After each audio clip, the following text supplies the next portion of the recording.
نئے حصے کی طرف جاتے ہیں. تو صبح سے لے کے اب تک جو یاد ہے آپ لوگوں کو؟ ہاں الحمدللہ یاد ہے. ٹھیک ہے, آخر میں پھر سے ایک بار ریویژن ہوگا تب یاد آئے گا. اب ہم آتے ہیں اس طرف کہ یہ ہم نے دیکھا راوی, حدیث, موقوف, مرفوع, یہ ساری چیزیں ہیں. اب کیا ہر حدیث معتبر ہوتی ہے یا نہیں؟ کیا نبی صلی اللہ علیہ وسلم کی ہر بات معتبر ہوتی ہے؟ ہاں ہوتی ہے. کیا نبی صلی اللہ علیہ وسلم کے بارے میں بیان کی گئی ہر بات معتبر ہوتی ہے؟ یہ بہت بڑا فرق ہے جو بہت سارے لوگ نہیں سمجھ پاتے ہیں.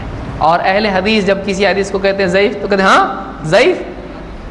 حدیث کو, نبی کی بات کو ضعیف بولتے ہیں آپ. اور کچھ لوگ تو بیچارے اتنے زیادہ کم پڑھے لکھے ہوتے ہیں کہ وہ کیا کہتے ہیں کہ ضعیف حدیث, آپ حدیث کو ضعیف بولتے ہو اور اس کو قبول نہیں کرتے.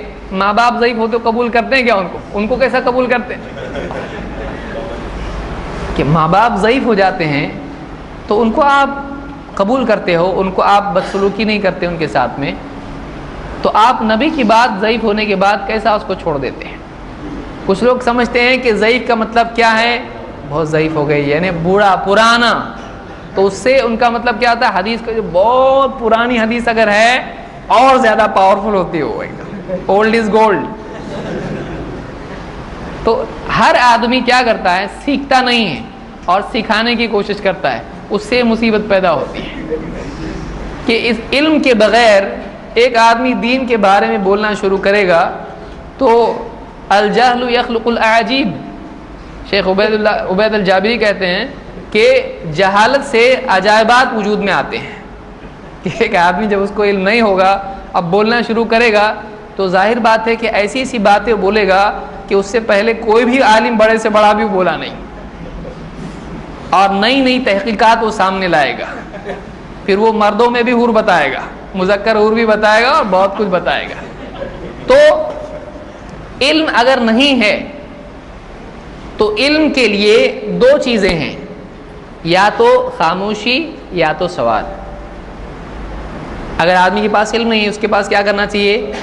اگر کوئی آگے پوچھتا ہے آپ بتائیے کیا جواب ہے اس کا, اگر اس کو نہیں معلوم ہے وہ کیا کرے گا؟ خاموش رہے گا, یا اپنی لا علمی کا اقرار کرے گا. اللہ کے نبی صلی اللہ علیہ وسلم کے پاس ایک آدمی آیا, پوچھا کہ سب سے بہترین جگہ کون سی ہے؟ آپ نے کہا کہ لا ادری حتی اسأل جبریل, مجھ کو نہیں معلوم یہاں تک کہ میں جبریل سے پوچھوں گا. آپ نے پوچھ کے جواب دیا. تو بعض چیزیں آدمی کو معلوم نہیں ہوتی ہیں. خود اللہ کے نبی صلی اللہ علیہ وسلم کو جب باتیں معلوم نہیں ہوا کرتی تھیں تو آپ جبریل کا انتظار کرتے تھے اور معلوم کر کے جبریل اللہ کی طرف سے لاتے تھے, وحی آتی تھی, اللہ کا پیغام آتا تھا, پھر آپ بتاتے تھے. آپ سے پوچھا گیا روح کے بارے میں, ذوالقرنین کے بارے میں, اور جو اصحاب کہف تھے ان کے بارے میں پوچھا گیا. آپ نے کہا کل آنا, میں کل بتاؤں گا. تو جب آدمی کو معلوم نہیں ہے, آدمی نہیں بتائے, خاموش رہے, اور معلوم ہے تو بتائے. تو ایک آدمی کو اگر معلوم نہیں ہے تو وہ خاموش رہے یا پوچھے. اللہ کے نبی صلی اللہ علیہ وسلم کیا فرماتے ہیں؟ انما شفاء العی السؤال. آدمی کی لا علمی کا علاج کیا ہے؟ پوچھنا. نہیں معلوم پوچھو. فاسألوا اہل الذکر ان کنتم لا تعلمون. اگر تم نہیں جانتے تو جاننے والوں سے پوچھو. تو ایک آدمی کو چاہیے کہ اگر نہیں معلوم ہے تو معلوم کرے, اور اگر اس سے کوئی پوچھے تو جواب بغیر علم کے نہ دے. تو بعض لوگ جو ہیں حدیث کے بارے میں ایسی عجائبات بیان کرتے ہیں. حدیث ضعیف وہ ہوتی ہے جو بہت پرانی ہوتی ہے, یا اس طرح سے بہت سارے استدلال کرتے ہیں. سب چیزیں ایک صاحب سے میں نے پوچھا تو کہا کہ ضعیف حدیث وہ, صحیح حدیث وہ ہوتی ہے جس پہ چاروں اماموں کا اتفاق ہو, اور ضعیف حدیث وہ ہوتی ہے جس میں ان میں اختلاف ہو جائے. میں کہ یہ تعریف کہاں سے لایا بھائی؟ یہ تو بڑے کسی نے بھی, یعنی غلط سے غلط نے بھی تعریف نہیں بیان کی ہے. میں ان سے پوچھا اس کا مطلب ناک کے نیچے باندھنے کی حدیث بھی غلط ضعیف, اور سینے پہ باندھنے کی بھی ضعیف, رفع الیدین کرنے کی بھی ضعیف, نہیں کرنے کی بھی ضعیف. تو کہا جب اختلاف مسئلے میں ہے علماء میں، امام شافعی کہتے ہیں کہ رفع الیدین کرنا چاہیے، اور امام ابو حنیفہ کے نزدیک نہیں ہے۔ امام ابو حنیفہ کے نزدیک ناف کے نیچے ہاتھ باندھنا ہے، امام شافعی کے نزدیک سینے پہ ہاتھ باندھنا ہے۔ تو ابھی کسی بھی مسئلے میں ائمہ کا اختلاف ہو جائے گا، وہ دونوں بھی حدیثیں ضعیف ہو جائیں گی، تو ہم جانا کدھر؟ تو جب دونوں حدیثیں ضعیف ہیں تو ہم کیا کریں؟ تو وہ بھی سوچنے لگے میری تعریف تھوڑی سی غلط چلی گئی، اور ان کے پاس کوئی جواب اس کا نہیں تھا۔ تو وقتی طور پر آدمی یہ سمجھ کے کہ ان کو معلوم نہیں ہوگا کچھ بھی بول دیتا ہے، لیکن بعد میں اس کو ہوش میں آتا ہے کہ خود مجھ کو معلوم نہیں ہے، اور یہ میرا امتحان لے رہے ہیں، یہ معلومات کے لیے نہیں پوچھ رہے ہیں۔ تو ایک آدمی کو چاہیے کہ نہیں معلوم ہے تو کیا کہے؟ نہیں معلوم، یہ حقیقت کے مطابق ہے، ورنہ آدمی کو بہت بڑا نقصان دنیا کا بھی ہوتا ہے اور آخرت کا بھی۔ دنیا میں ذلت ہے اور آخرت میں مصیبت۔ اللہ ہم سب کی حفاظت فرمائے۔ تو حدیث ضعیف ہو سکتی ہے، اور اللہ کے نبی صلی اللہ علیہ وسلم کی حدیث کوئی آپ کے نام سے بیان کرے، وہ نہ صرف یہ کہ ضعیف بلکہ وہ جھوٹی بھی ہو سکتی ہے۔ کیا حدیث جھوٹی ہو سکتی ہے؟ ہو سکتی ہے، کیونکہ ہم نے دیکھا حدیث کس کو کہتے ہیں؟ نبی کے نام سے بیان کی جائے۔ تو کوئی جھوٹا آدمی نبی کریم صلی اللہ علیہ وسلم کا نام لے کے جھوٹ بول سکتا ہے۔ ایسا ہوتا کہ بولنے جا رہا اس کو زبان سے نکل رہا ہی نہیں کچھ، ایسا ہوتا ہے؟ نہیں۔ یہود نے، نصارہ نے اللہ کی کتاب میں تحریف کر دی، تو ایک آدمی عملاً ایسا کر سکتا ہے، لیکن ایک آدمی قرآن میں اپنی طرف سے نقطے بڑھا سکتا ہے کہ نہیں؟ نہیں، اپنے ہاتھ سے نہیں کر سکتا ہے، پریکٹیکلی اس کے لیے ممکن نہیں ہے۔ ہاتھ فرشتے پکڑ لیں گے اس کا؟ نہیں، وہ ہا کو جیم نہیں کر سکتا ہے، خا نہیں کر سکتا ہے، لیکن وہ باقی رہے گا نہیں۔ پکڑنے والے فوراً پکڑیں گے، اتنے حفاظ ہیں کہ وہ کھڑے ہو کے جب پڑھے گا کہے نہیں، بچہ بھی کہے گا چچا ایسا نہیں پڑھتے ہیں، ہم مدرسے میں ایسا پڑھ کے آئے ہیں۔ وہ کہے جھوٹ بولتا ہے، کسی سے بھی جا کے پوچھو، اس مسجد کے امام سے پوچھو، اس سے پوچھو، اس سے پوچھو، ہمارے دادا سے پوچھو، کسی سے بھی پوچھو، یہاں کا مصحف دیکھو، انگلینڈ کا مصحف دیکھو، افریقہ کا دیکھو، عرب میں دیکھو، کہیں بھی جاؤ آپ قرآن میں آپ کو ایسا ملے گا۔ تو وہ اپنے قرآن میں کر سکتا ہے کچھ بھی ایسا، لیکن وہ باقی رہ سکتا ہے نہیں۔ تو حفاظت ایسی ہے کہ اگر کوئی گڑبڑ کرتا بھی ہے تو وہ گڑبڑ کیا ہوگی؟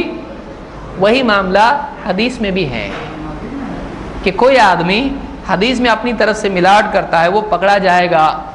اللہ نے اس کی حفاظت کا ایسا انتظام کیا ہے۔ اس لیے بہت سارے لوگ کہتے ہیں حدیث میں اتنی ساری ملاوٹ ہوئی ہے، اگر واقعی حدیث کی حفاظت کا انتظام ہوتا تو نہیں ہوتا، ایسا لوگ نہیں کر پاتے۔ تو یہ بات تو کوئی قرآن میں بھی آج کر سکتا ہے۔ قرآن میں اپنی طرف سے کوئی آدمی چھاپ دیا کچھ بھی لکھ کے، کیا کر نہیں سکتا؟ ایسا کر سکتا ہے، لیکن وہ آدمی پکڑا جائے گا تو معلوم ہوا کہ اس کا جو بھی کام تھا وہ فیل ہو گیا، قرآن کو چینج نہیں کر سکا، امت میں اصل قرآن قیامت تک باقی رہے گا۔ اسی طرح سے حدیثوں میں اللہ کے نبی صلی اللہ علیہ وسلم کی کوئی آدمی ملاوٹ کر سکتا ہے، لیکن پکڑنے والے کیا کریں گے؟ اس کو برابر پکڑیں گے، اور اس کا جھوٹ ثابت ہو جائے گا، اس کا غلط ثابت ہو جائے گا۔ تو حدیث کی حفاظت بھی اس اعتبار سے ہے۔ اور امت میں آپ دیکھیے خود ایک عجوبہ ہے یہ۔ آپ دنیا میں آج جو سب سے زیادہ سوفسٹیکیٹڈ، سب سے زیادہ ایک دم بہت کیئرفلی جو نیوز سسٹم مانا جاتا ہے، جو بھی ہو، اب اس کا سسٹم دیکھیں کیا کرتے ہیں وہ لوگ۔ ہاں بتائیے کیا ہوا یہاں پہ؟ ایسا ایسا ہوا، وہ آدمی ادھر سے آیا، اس نے اس کو مارا، لے لو، ہو گئی نیوز۔ یہ آدمی سچا ہے، یہ گھر پہ سو رہا تھا، اٹھ کے آگے بتا رہا ہے یہاں پہ واقعی دیکھا نہیں دیکھا کچھ نہیں۔ آپ نے دیکھا؟ ہاں میں نے دیکھا۔ آپ سچے ہیں؟ آپ سے سچا ہوں۔ آپ تو بہت جھوٹ بولتے ہیں، میں آپ سے سچا ہوں۔ کیسا آدمی معتبر ہے؟ نہیں کوئی چیک کرتا ہے؟ نہیں، کوئی کریڈیبلٹی نہیں اس کی، کوئی آتھینٹسٹی نہیں، بس فلاں نے کہا نیوز بن گئی، بعد میں جا کے معلوم پڑتا ہے کہ وہ جھوٹ تھا۔ کتنی خبریں ایسی ہوئی کہ بعد میں جا کے جھوٹ ثابت ہوا۔ نیچے اخبار میں کہیں کونے میں اپولوجی آتی ہے کہ ہم نے اس دن نیوز جو ہیڈ لائنز میں مین پیج پہ دی تھی، سوری وہ غلطی ہو گئی اس کے اندر، تو وہاں وہ بڑا آتا ہے، لیکن بعد میں نیوز کیسی آتی ہے؟ چھوٹی۔ تو کیا تحقیق کا ان کا معیار ہے؟ کوئی معیار نہیں۔ کوئی بھی آدمی کچھ بھی بول سکتا ہے، وہ نیوز بن سکتا ہے۔ بڑے سے بڑے آدمی پہ کوئی بھی آدمی الزام لگا سکتا ہے، اس کی بات معتبر مانی جاتی ہے۔ تو اسلام میں ایسا نہیں ہے. اسلام میں بولنے والا معتبر ہونا چاہیے اور کوئی ایک نہیں. چلو سند میں فلاں صاحب ہیں, ان کی برکت سے باقی لوگوں کو قبول کر لو. ہر آدمی معتبر ہونا چاہیے, تب جا کے وہ بات مانی جائے گی. تو حدیث کا جو نظام ہے اس کے اعتبار کا, اس کو چیک کرنے کا, اس کے ایکسیپٹ کرنے کا, اس کے قبول کرنے کا اتنا پختہ ہے کہ دنیا کا کوئی سسٹم اتنا پاورفل نہیں ہے کسی نیوز کے قبول کرنے میں. آج بھی نہیں, آج سے پہلے بھی نہیں. آپ دیکھیے مثال کے طور پر بائبل وغیرہ کے نسخے ہیں, کسی کو کسی جنگل میں مل گیا, کسی کو کسی ریگستان میں مل گیا, اٹھا کے لایا, بہت اینشنٹ ہے یہ, اس کے اوپر کاربن ڈیٹنگ کا کچھ کیے انہوں نے اور اس سے پرانا یہ.